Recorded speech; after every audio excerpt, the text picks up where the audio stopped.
before I start on this, I just want to remind everyone, please register for events. Can't hit that quite so hard enough as it is.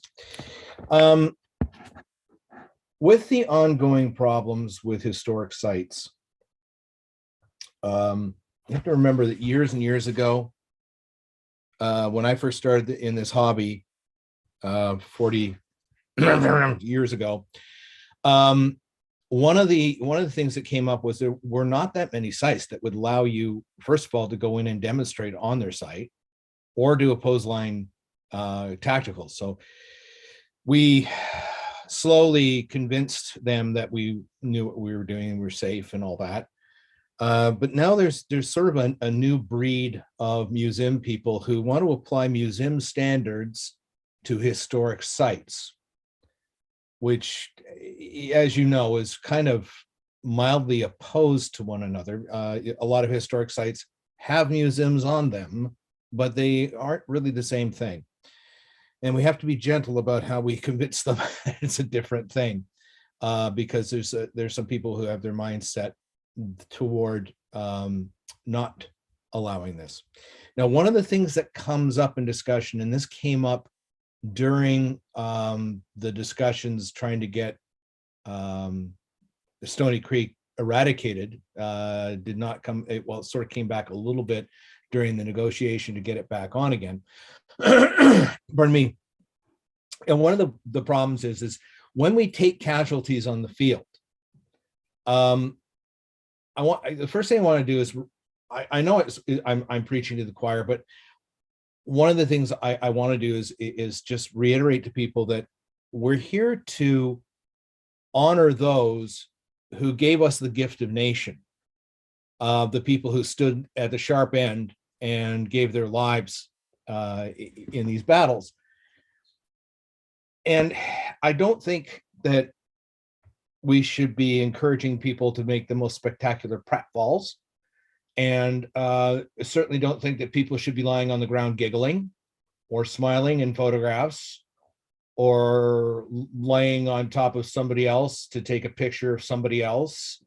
I think we need to strengthen or inform our members that one of the things that comes up is people think that there are certain people, I think that we're not taking this seriously enough and we're misrepresenting, and that, we really ought not to be communicating that war is somehow fun.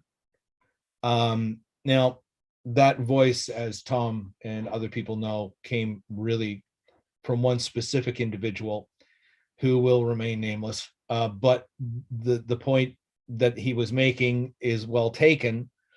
When we do memorial services, we are, I think, very good at representing the feel of what that should be.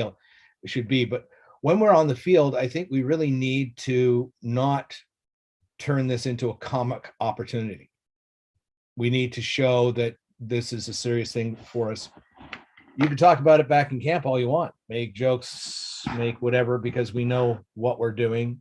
You really do have to take a look at the theatricality of what we do. We're putting on a demonstration, we are putting on a presentation. And if we're not representing that properly, then we're really not doing justice to the people who stood at the sharp end and gave their lives. So I just wanted to make sure that we are sort of focusing our attention, and we need, I think we need to just remind our members, you take a casualty, you go down, whatever. If you're going to be careful about it, you go down in the shade, as we all know, and then just remain there. And we always bring out the drums to play the lament.